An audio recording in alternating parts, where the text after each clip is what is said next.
నేను అడుగుతా ఉన్నా అసలు చంద్రబాబు నాయుడు గారిని, అసలు అయ్యా చంద్రబాబు, అసలు ఎవరిదయ్యా గొడ్డలి పార్టీ అని చంద్రబాబుని సీరియస్గా క్వశ్చన్ చేస్తా ఉన్నాను. ఎవరిదయ్యా గొడ్డలి పార్టీ? ఎవరిదయ్యా గన్ కల్చర్? ఎవరిదయ్యా హత్యా రాజకీయాలు? ఎవరిది హత్యా రాజకీయాల సంస్కృతి అని అడుగుతా ఉన్నాను. ఇదే చంద్రబాబు నాయుడు గారిని సూటిగా. మా కుటుంబంలో ముగ్గురు, మా తాతగారు, మా నాన్నగారు, మా చిన్నాన్నగారు, ముగ్గురు బలైపోయారు. మేం బాధితులం.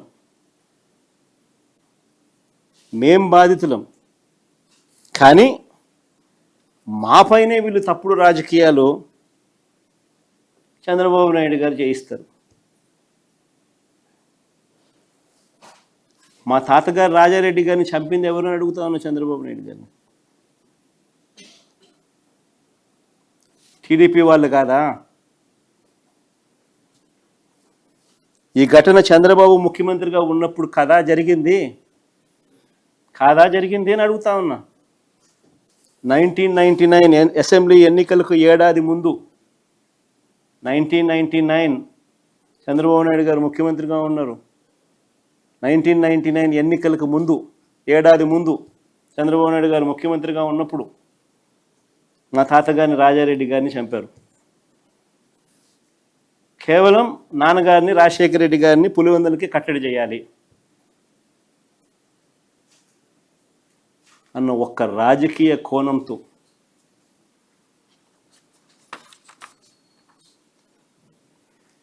ఆ కేసులో దోషులను బరితెగించి హైదరాబాద్ తెలుగుదేశం పార్టీ సెంట్రల్ ఆఫీస్లో ఎన్టీఆర్ ట్రస్ట్ భవన్లో పెట్టి అధికార దుర్వినియోగం చేసి వాళ్ళని రక్షించినారు, జైలుకు కూడా పంపకుండా.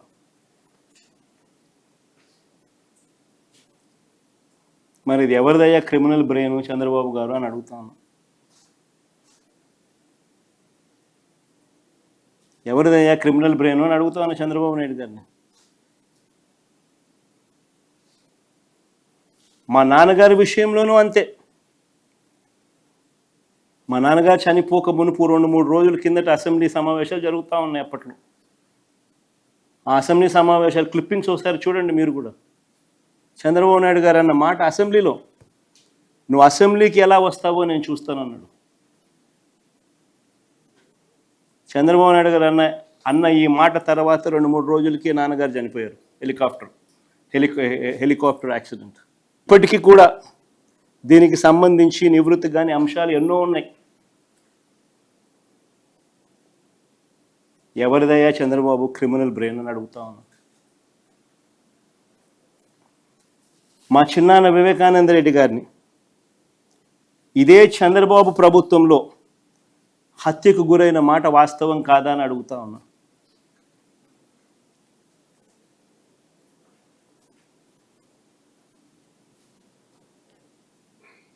వైసీపీ పార్టీ కోసం, అవినాష్ రెడ్డి కోసం తాను క్యాంపెయిన్ చేస్తూ ఉన్నాడు.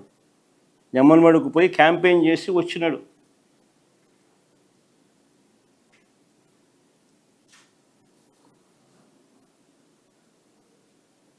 పైగా తానే వివేకం చిన్నానని హత్య చేశానంటూ సాక్షాత్తు లైవ్ టీవీ షోలో చెలరేగిపోయి విచ్చలవిడిగా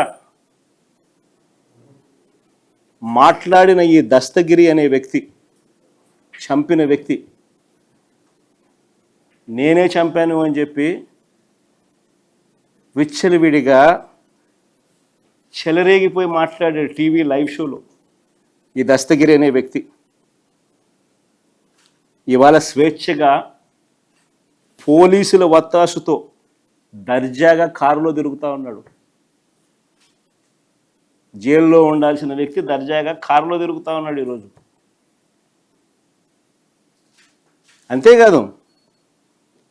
అంతేకాదు పైగా చంద్రబాబు లాయరు సిద్ధార్థ లూత్రా, దస్తగిరి లాయరు కూడా సిద్ధార్థ లూత్రా.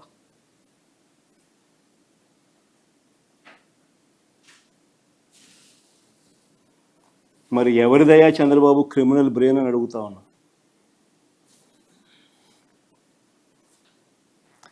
రాజకీయ లబ్ధి కోసం ప్రలోభాలతో హంతకులను రక్షించడం, నిర్దోషులను హింసించడం ఈ కేసులో జరుగుతూ ఉంది. ఇదేగా చంద్రబాబు అని అడుగుతా ఉన్నా. ఇంకొక ఉదాహరణ, చంద్రబాబు గారి బావమడిది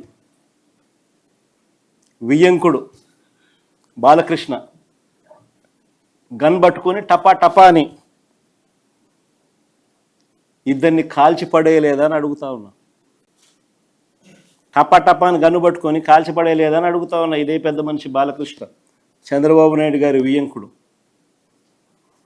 టపా టపా అని ఇద్దరిని లేపేయలేదా అని అడుగుతా ఉన్నా. ఎవరిదయ్యా గన్ కల్చర్ అని అడుగుతా ఉన్నా. ఆ తర్వాత సాక్షులు ఉండకూడదని చెప్పి ఆ ఇంట్లో ఉన్న వాచ్మెన్ను, అంటే వాళ్ళ ఇంట్లో ఉన్న వాచ్మెన్ను బండరాయితో మోది చంపారు. వాచ్మెన్ను కొద్ది రోజులకే, ఈ ఇన్సిడెంట్ జరిగిన కొద్ది రోజులకే ఆ ఇంట్లో ఉన్న వాచ్మెన్ను బండరాయితో మోది చంపారు.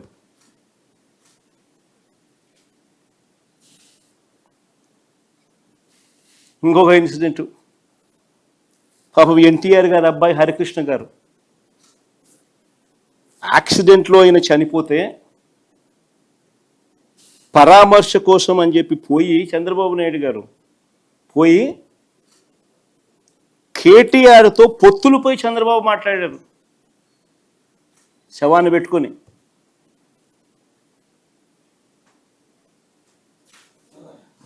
మరి ఎవరిదయ్యా శవరాజకీయాలని అడుగుతా ఉన్నా.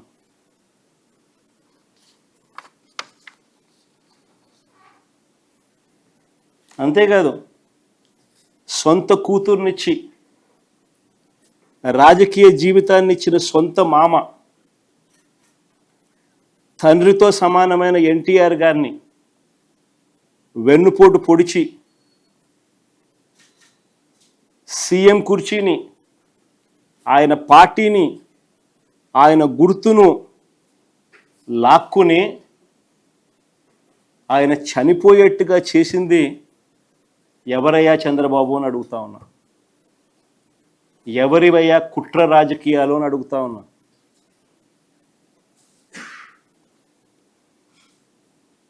మరో ఇన్సిడెంట్, వంగవీటి మోహన్ రంగారావు గారు ఒక టైగర్.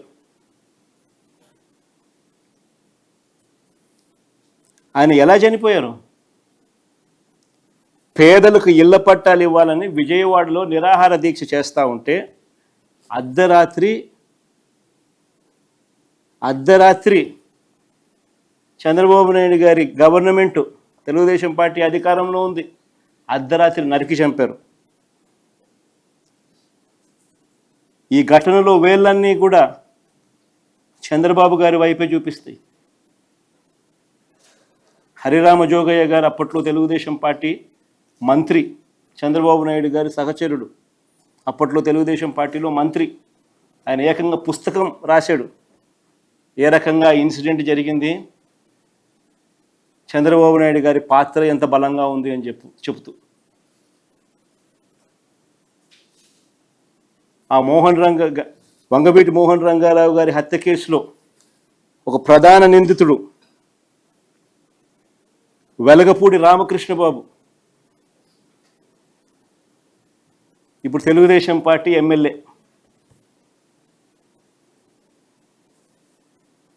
ఇప్పటికీ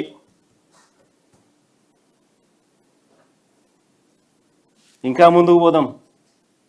హత్య రాజకీయాలు ఎవరియో, కుట్ర రాజకీయాలు ఎవరియో, శవ రాజకీయాలు ఎవరియో, ఇవన్నీ కూడా ప్రజలందరికీ కూడా తేటతెల్లం అవుతూ ఉన్నాయి. ఎన్టీఆర్ గారి మీద దాడి చేసిన కేసులో మల్లెల బాబ్జీ అనే వ్యక్తిని పోలీసులు అరెస్ట్ చేశారు. కొన్నాళ్ళ తర్వాత అతను ఒక లాడ్జీలో డెడ్ బాడీగా మారారు. డెడ్ బాడీగా మారిన ఆయన తన జోబీలో ఒక లెటర్ దొరికింది పోలీసులకు. ఆ లెటర్ సారాంశం ఏమిటంటే తనకు 3 లక్షలు ఇస్తానని చెప్పి చివరికి 30,000 ఇచ్చారని దాని సారాంశం. అసలు ఎన్టీఆర్ మీద దాడి కోసమే డబ్బులు ఇచ్చారా, అది నిజమైతే ఇచ్చింది ఎవరు అన్నదానిపై దర్యాప్తు లేదు.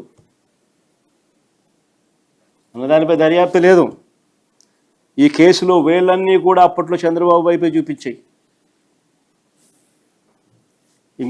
ఇంకొక ఎగ్జాంపుల్, పింగళి దశరథరామ్, ఈయన ఒక జర్నలిస్టు.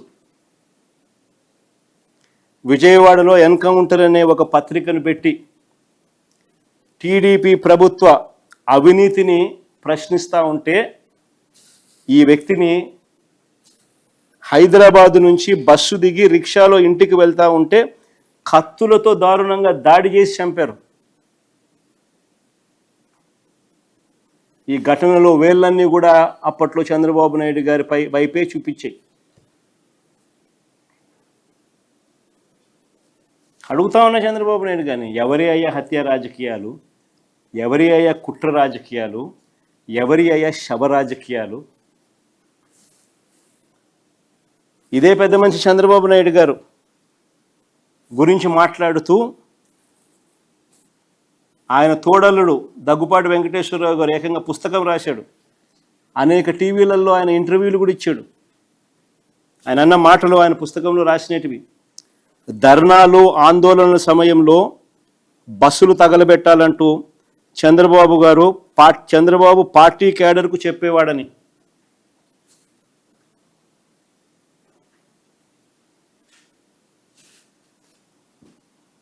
బస్సులు తగలబెట్టకపోతే ఆ ధర్నాలు కావంట. నేను కాదనింది ఈ మాటలు. స్వయంగా ఆయన తోడల్లుడు దగ్గుబాటి వెంకటేశ్వరరావు గారు అనేక టీవీ ఇంటర్వ్యూలలో ఆయన రాసిన పుస్తకంలో చంద్రబాబు నాయుడు గారి కుట్రలు, రాక్షస రాజకీయం గురించి వివరించిన మాటలు ఇవి. హరిరామ్ జోగయ్య గారి గురించి కూడా నేను ఇంతకు ముందే చెప్పా. ఆయన కూడా చంద్రబాబు నాయుడు గారితో సహచరుడు, మంత్రి. ఏ రకంగా చంద్రబాబు నాయుడు గారు కుట్రలు చేస్తారు, రాక్షస రాజకీయాలు చేస్తారు అన్నది ఆయన కూడా సువివరంగా కూడా వివరించినాడు. హత్యలతోనూ, వెన్నుపోట్లతోనూ, శవాలతోనూ, కుట్రలతోనూ రాజకీయాలు చేస్తున్నది చంద్రబాబు అయితే, విలువలు, విశ్వసనీయత, మాటకు కట్టుబడి రాజకీయాలు చేస్తూ ఉన్నది మేము. గర్వంగా కూడా చెప్తా ఉన్నాను నేను ఈ మాట. వైఎస్ఆర్ కాంగ్రెస్ పార్టీ జగన్ గురించి నేను ఒకటే గర్వంగా కూడా చెప్తా ఉన్నా. జగన్ మంచోడు కాబట్టే మా తాతను రాజారెడ్డి గారిని చంపిన వాళ్ళు ఈ రోజుకి కూడా ప్రశాంతంగా బతుకుతూ ఉన్నారు. జగన్ చెడ్డోడైనంటే వాళ్ళంతా బతుకుండే వాళ్ళ. మా తాతగారిని దారుణంగా నరికి చంపిన వాళ్ళంతా ఈరోజు ప్రశాంతంగా ఇప్పటికీ ఉన్నారు. జగన్ నైజం ఎలాంటిది, జగన్ మనస్తత్వం ఎలాంటిది అని నిదర్శనం అది.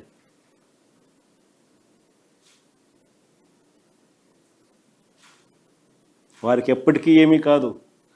ఎందుకనంటే మాకు నేర్పించింది రాజకీయాలు ఎలా చేయాలని మాకు నాన్న నేర్పించింది హత్యలు చేయమని కాదు, చంద్రబాబు నాయుడు గారి మాదిరి ప్రజలకు మంచి చేసి మంచి పేరు తెచ్చుకొని రాజకీయాలు చేయాలని.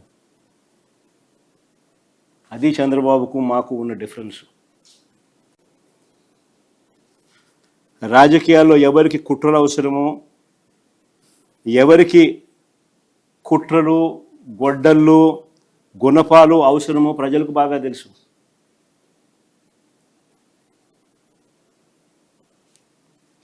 చంద్రబాబు గారు మీకు 77 ఏళ్ళ వయసు. బహుశా మీకు ఇది లాస్ట్ ఎలక్షన్ ఏమో. 77 ఏళ్ళ వయసు, ఎలక్షన్లు వచ్చేసరికి 80 ఏళ్ళు.